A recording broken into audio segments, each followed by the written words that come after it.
Hey, what's up? This is Mongo Slate. So today we're going to do Royal Rumble Retrospective on 2011, which was a largely shit Royal Rumble. But since I'm only doing really quirky Royal Rumbles, because they're, something about them is really off, this is the first, and thus far I think only, 40-man Royal Rumble match. Official Royal Rumble match. I think they did another 41, but I think it was in Saudi Arabia or something. That shit don't count, okay? If it didn't happen in January, it didn't count.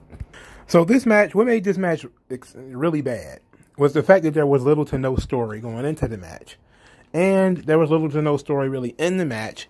And there was no tension, there was no drama, and there was really not much when it comes to like legitimate contenders. Even the person who won came across as, that guy won, huh? So number one was CM Punk. And so CM Punk comes in. And they're doing a new Nexus and core shit, which I had completely forgot about. I mean, this is, of course, Punk's second run as a cult leader. His first run was, of course, the Straight Edge Society. And now he's the taskmaster of the new Nexus. And I remember vividly now him beating guys with kendo sticks. He was hazing and doing all kinds of weird shit. And then the core, which was god awful. I mean, it killed the careers of everybody that was involved with it. Nobody that participated in the core really got over because they were in the core. And they certainly didn't get over after. Most of them didn't get over after, except for Barrett. He got over when they changed his name. So they were fighting early because they had been involved with this Nexus Civil War. Nexus had grown too large. And then CM Punk came in and he had took half the Nexus. And then Barrett took some of the Nexus. And they split off into Nexus Raw and Nexus Smack. It was stupid. Anyway, then we had the anonymous general manager of Raw, which I also forgot about, where a computer was running the show. For Christ's sake, and Michael Cole was a heel, which was annoying as fuck throughout this entire match. Ugh. This was horrible. This was horrible. I mean, Cole as a heel was absolutely unbearable. It was absolutely an unbearable year. Year and a half, maybe two, that he was a heel. It was horrid. And he's bad enough as it is. Anyway, the anonymous general manager told them, oh, everybody needs to leave except CM Punk. So then number two is Daniel Bryan. Daniel Bryan and Punk. They started out pretty good. I mean, I loved it. I think that the little nods that they had here was pretty good. I think that this match was fun to look back because it's 10 years since this match has took place.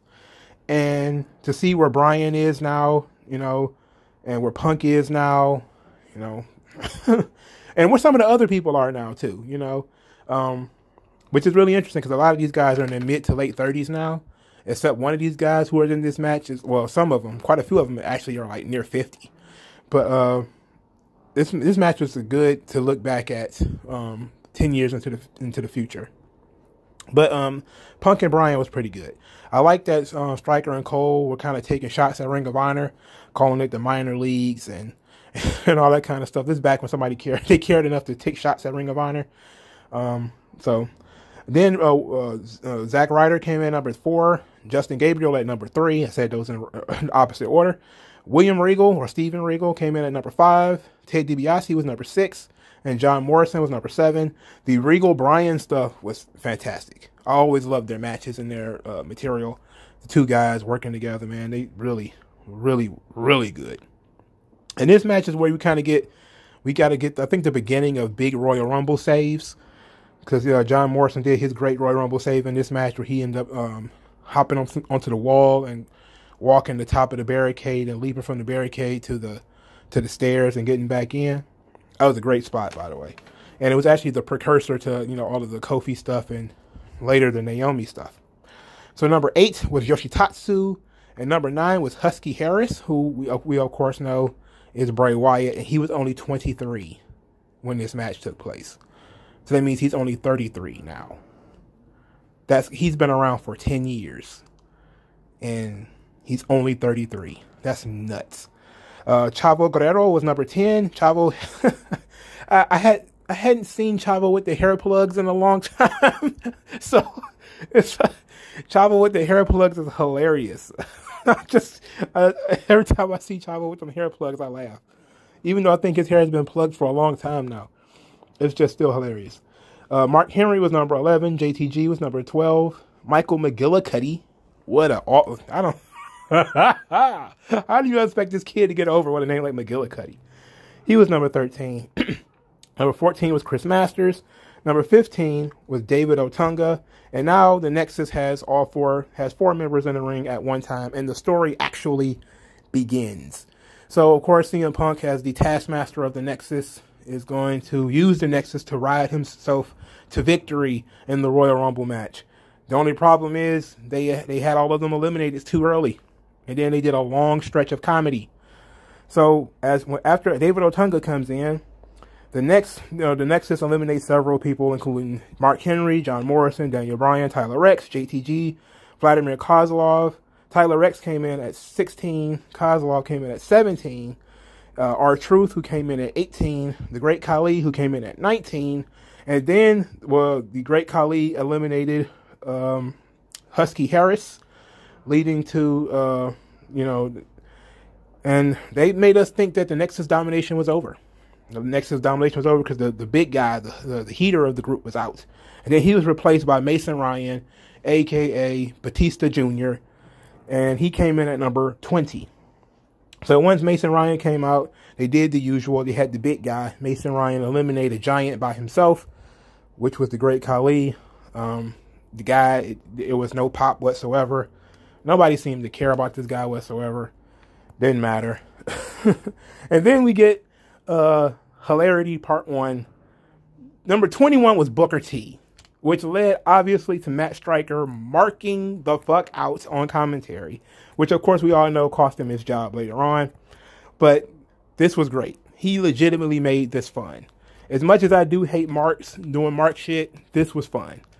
I love this particular part of this Royal Rumble for this reason, because Matt Striker was so excited. That makes me smile. Like, there's something that was good about somebody who's been in the business as long as Matt Striker, and still having, such great passion. And then for somebody like Booker T, too, who had been gone for such a long time. And I always love when Booker T comes into this match. And unfortunately, it cost Matt Striker his job, because he's actually not that bad at it. But Booker T comes in, of course, he does all his stuff. And then he gets eliminated by the Nexus. And then Super Cena comes in at 22 and shuts shit down, because we can't have too much tension. We can't have too much heat. We got to cut all the heat out. So Cena eliminates everybody, including Punk, with Hornswoggle at his side. Hornswoggle comes in at 23. And then Hornswoggle sticks around. Like I told you guys, man, midget wrestling is real carny as fuck. I fucking hate midget wrestling. I hate midget wrestling, man. I hate it more than anything. It's really bad. It's really bad stuff. So, shit. So, the Cena Hornswoggle team up took out Tyson Kidd, who actually had to bump and sell for Hornswoggle. Same thing for Heath Slater, who came in at 25. Kofi Kingston didn't have to bump or sell for the midget, but he ended up doing team-ups with the midget. But I do like that Kofi and Cena did sort of a stare-down, where they was sizing each other up. This was young Kofi, too. So he was like, what, 24, 25 here? Maybe. Maybe 27 or something like that. And I wrote down the question, like, did they ever have a singles match? I don't know if I ever seen Kofi Kingston versus John Cena in a singles match. It would be odd for them to have been around so long and for that match to never have happened. But I'm not sure that the match did actually happen. If you know that Kofi Kingston wrestled John Cena in a singles match, let me know in the comment section below. Jack Swagger is number 27. Sheamus was number 28. Rey Mysterio was 29. And Sheamus finally eliminated Hornswoggle, which of course didn't help matters, because there was no more heat in the match after CM Punk and the Nexus got eliminated. It just became stuff happens. Stuff happens, the match. Filler, the match. Number 30 was Wade Barrett. Number 31 was Dolph Ziggler. Number 32, Dolph Ziggler had wrestled for a title earlier in the night. He wrestled for the World Heavyweight Championship and lost. Whatever. It's kind of weird that Dolph is still in the same position, that every year he gets a title shot. Every year he loses. Well, yeah, for the most of the years he loses. Number 32 was Diesel, which led Matt Striker to saying the word shit on television, which of course didn't help didn't help him, because he ended up losing the job, and he was clapping, applauding And I just gotta imagine how frustrated and pissed off Vince McMahon had to be sitting at Gorilla listening to this Mark do Mark shit on commentary. So Diesel was number 32. It was fun though. Drew McIntyre was number 33. Our current WWE champion was a fresh-faced kid in 2011. Him and his buddy Sheamus, the Celtic Connection, they were calling them on commentary. They jumped and beat up Diesel. This is where they actually talked about them being friends. I thought that, they hadn't really discussed this much, but it's been 10 years. So they brought back, this concept, but they talked a lot about McIntyre and Sheamus being buddies on commentary during their jumping of Diesel. Of course, neither one of them eliminated him. Alex Riley was number 34, which led to The Miz to come out. So when The Miz finally came out, then I guess we got a little bit more of a story. This is sort of the B story. And the entire match centered around John Cena. Cena's promise to eliminate every member of the New Nexus was the A story, because you started with the New Nexus and CM Punk. Then the B story is Cena wanting to wrestle Miz for the title, which we ended up getting, but only after the Miz eliminated John Cena. And there was nobody else in the match with any heat or that was even over enough other than Randy Orton. And people were kind of burnt out on him. But I need to get through this. So Alex Riley was number 34. Big Show was number 35. Ezekiel Jackson was number 36. Now, we don't talk about Ezekiel Jackson enough. Not that he was great or anything, but he was in a good spot. They didn't do much with him. Like, they didn't really give him a chance. Like, he wasn't there that long. I know he was the ECW champion, but he was like a nothing smiling babyface. Like, that was nothing. They didn't put any effort into him. Especially when I saw how good he was as Big Rick in Lucha Underground. Oh, he was fantastic. If you didn't watch Lucha Underground, you missed Ezekiel Jackson go on he became essentially Suge Knight from Death Row Records. It was fantastic. He had like an eye patch, and he smoked cigars. Like, I could see that working in WWE, except for the cigars and everything, because they will never let him smoke. But it was so good.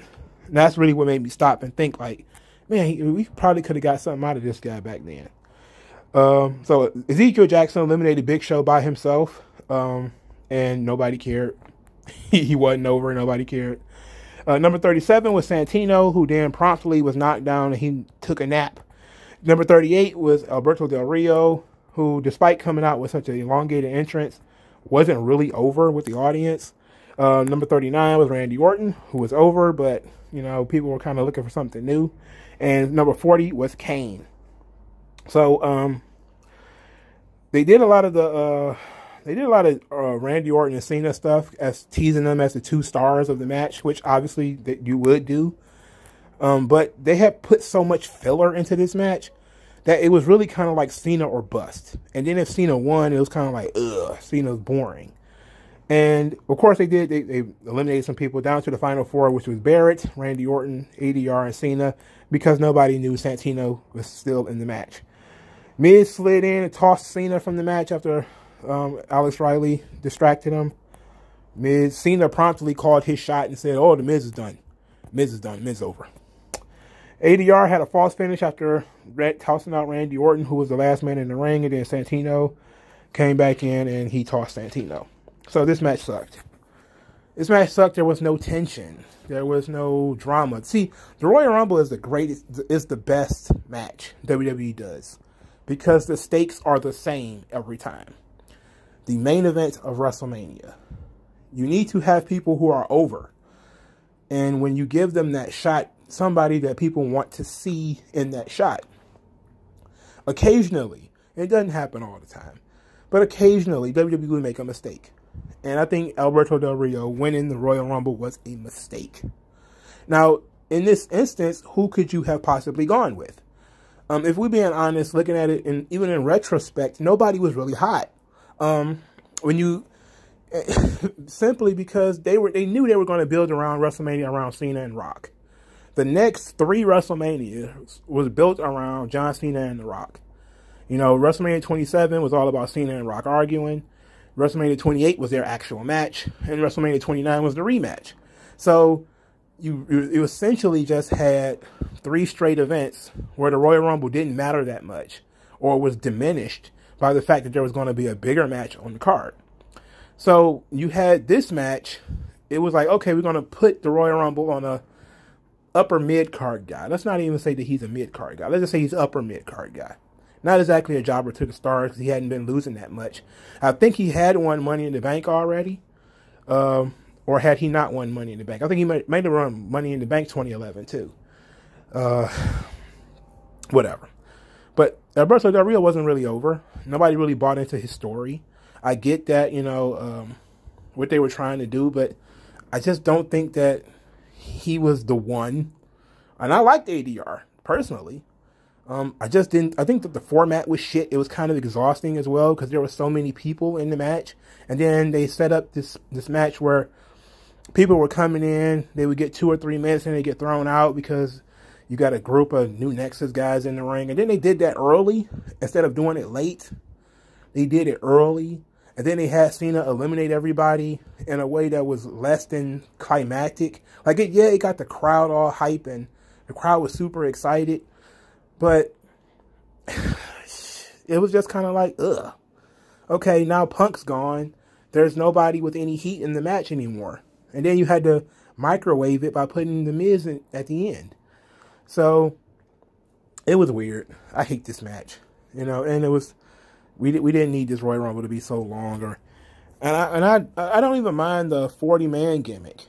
I just think it was dumb. It was dumb booking from top to bottom. You know, you should have had more compelling stories going in. Should have had some real names involved. You know, and I think this is probably the best they could do in 2011, if we're being honest. But whatever. Let me know what you guys thought of Royal Rumble 2011 in the comment section below. Like this video, share this video, subscribe to this channel. I thank you for your time, and I'll talk to you guys later.